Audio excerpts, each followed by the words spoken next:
मैं हूँ सीमा और स्वागत है एक बार फिर मेरे चैनल कुचिको में। दोस्तों, ये ज़िंदगी बहुत खूबसूरत है। ज़रूरत है तो बस इसे संजो के रखने की, उसे छोटे बड़े कुछ यादगार पलों से सजाने की, जिन्हें याद करके हम हमेशा खुश हो सकें।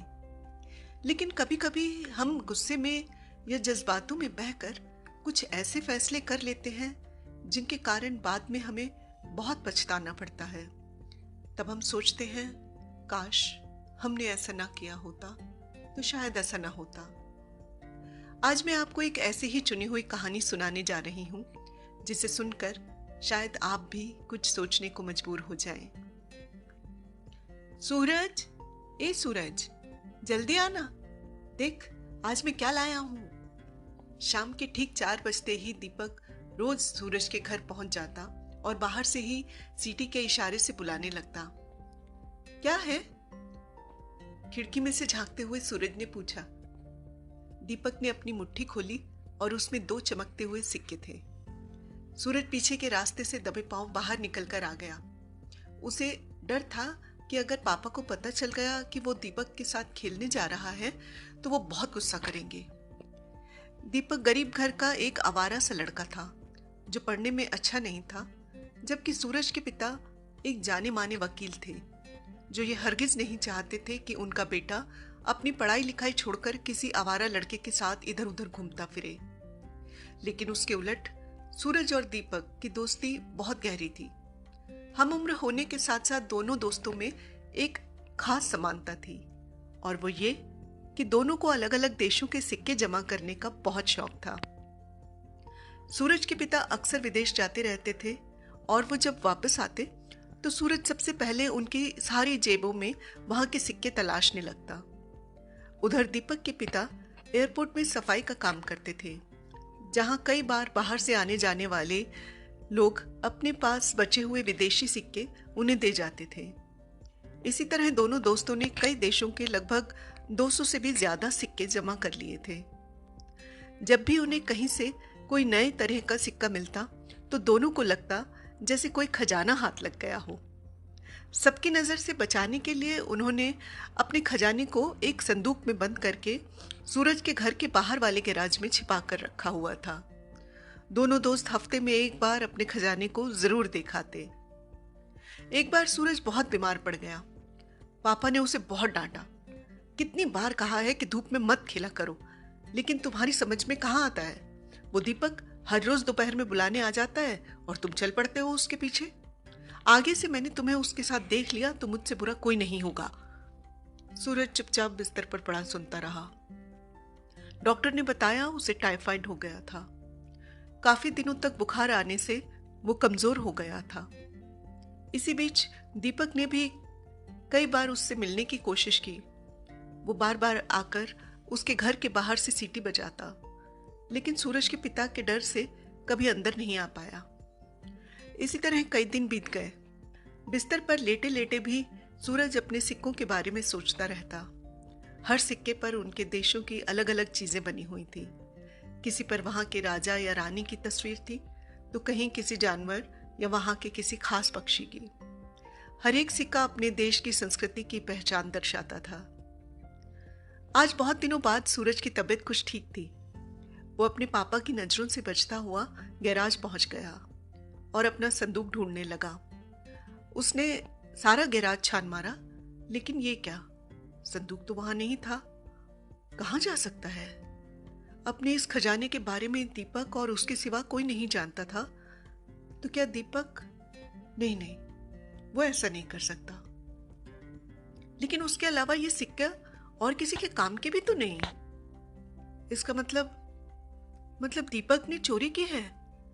दीपक ने उसके साथ कितना बड़ा धोखा किया है। वो सपने में भी ऐसा नहीं सोच सकता था कि दीपक इतना गिर जाएगा। घर में उसने किसी से भी इस बारे में बात नहीं की। वो जानता था कि पापा को ना तो उसका ये शौक पसंद है और ना ही दीपक। वो जब भी खिड़की से दीपक को दूर बच्चों के साथ हंसते खेलते देखता, उसे उस पर बहुत गुस्सा आता। उसने उसके सारे सपने तोड़ दिए थे जो वो अपने सिक्कों के साथ देखा करता था। कहते हैं कच्ची उम्र में जब कोई ऐसा सपना टूट जाता है तो वो बाल मन पर गहरा आघात छोड़ जाता है। कुछ महीने यूं ही बीत गए। एक दिन दीपक अपने दोस्त से मिलने आया। सूरज ने उसे देखते ही बहुत रूखे स्वर में कहा, अब क्या करने आए हो? चले जाओ यहां से। आज से तुम्हारा मेरा रिश्ता खत्म। यह सुनकर दीपक को बहुत दुख हुआ और गुस्सा भी आया। वो सूरज से फिर कभी न मिलने का इरादा करके चला गया। इस घटना ने सूरज की जिंदगी पर हमेशा के लिए एक खरोंच छोड़ दी थी। इस दिन के बाद सूरज ने फैसला किया कि वो आज के बाद किसी पर विश्वास नहीं करेगा, किसी को अपना दोस्त नहीं बनाएगा। उसे किसी की जरूरत नहीं है। उसने लोगों से मिलना जुलना बहुत कम कर दिया। वो ना ज्यादा किसी से बात करता, ना ही किसी के साथ हंसता खेलता। धीरे धीरे वो सबसे दूर रहने लगा। बड़ा होने तक वो कभी किसी को प्यार नहीं कर पाया। यहां तक कि शादी के बाद अपने बीवी बच्चों से भी एक दूरी बनी रही। उसके इसी स्वभाव के कारण लोग भी उसे पसंद नहीं करते थे। इसी तरह कई साल बीत गए। बच्चे भी उसे छोड़कर जा चुके थे और उसकी पत्नी भी अब इस दुनिया में नहीं थी। एक दिन कुछ सामान टटोलते हुए उसे कुछ पुरानी चीजें मिली। इसमें उसके परिवार की तस्वीरें थीं, उसके पिता की, बच्चों की, उसकी पत्नी की। कुछ कागजात थे, उसके कुछ पुराने खिलौने थे। तभी उसकी नजर एक संदूक पर पड़ी। उसे वो कुछ जाना पहचाना सा लगा। संदूक पर बहुत धूल जमी हुई थी। उसने कांपते हाथों से धूल को साफ किया और खोलकर देखा। इसमें वो सारे सिक्के थे जो उसने बचपन में जमा किए थे। वो वहीं जमीन पर बैठ गया। उसे सारी बातें याद आने लगी। उसे ख्याल आया जब वो बीमार था तब शायद उसके पापा को ये सिक्कों वाला बॉक्स हाथ लग गया होगा, जिसे उन्होंने छिपा दिया होगा ताकि वो अपनी पढ़ाई लिखाई में लग सके। उन्हें ऐसा नहीं करना चाहिए था। उसे लगा जैसे किसी ने उसके सारे सपनों को उससे छीन कर कहीं छिपा दिया था और फिर उसने सपने देखने छोड़ दिए थे। तभी उसे अपना दोस्त दीपक की याद आई। दीपक, ओ मेरे दोस्त, एक झूठे शक के कारण मैंने तुम्हारे साथ कितना अन्याय किया। उसका दिल कांप उठा। उसने अपना एक प्यारा दोस्त खो दिया और इसी कारण वह इतना कठोर बन गया था कि उसने सबसे नाते तोड़ लिए थे। उसने एक बार भी सच जानने की कोशिश नहीं की। दरअसल हम खुद ही कभी कभी किसी के लिए मन में एक ऐसी धारणा बना लेते हैं और सच जानने की कोशिश भी नहीं करते। उस दिन सूरज को एहसास हुआ मानो वो एक बिल्कुल दूसरी जिंदगी जी रहा था।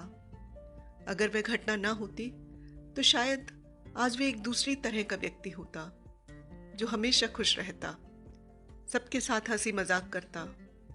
वो कुछ भी हो सकता था। एक ऐसा आदमी जो सबसे प्यार करता और लोग भी उसे प्यार करते। उसके बहुत से दोस्त होते। काश ऐसा ना हुआ होता। मैंने एक बार सच जानने की कोशिश की होती। उसकी आंखों से आंसू बहने लगे। उसे लगा उसके मन पर जमा बोझ धीरे धीरे बर्फ की तरह पिघलता जा रहा है। अगले ही पल उसने कुछ तय किया और वो उठ खड़ा हुआ। उसने अपने कपड़े बदले और अपनी छड़ी घुमाता हुआ पार्क जा पहुंचा। वैसे तो सब कुछ पहले जैसा ही था, लेकिन आज उसे अपने आसपास लोग बहुत खुश नजर आ रहे थे और वो अपने को बहुत हल्का महसूस कर रहा था। तो दोस्तों, कई बार हम भी जाने अनजाने में किसी के प्रति अपने मन में ऐसी धारणा बना लेते हैं जिससे हमारे रिश्तों में कड़वाहट भर जाती है। ऐसा करने से पहले हमें एक बार सोच लेना चाहिए। हो सकता है सामने वाले का मन साफ हो, और यदि किसी से कोई भूल हो भी गई हो तो उससे बात करके टूटते हुए रिश्तों को बचा लेना चाहिए। जिंदगी बहुत छोटी है, उसे खूबसूरत बनाने की कोशिश कीजिए। इन्हीं मीठे से रिश्तों का नाम है कुचिकू।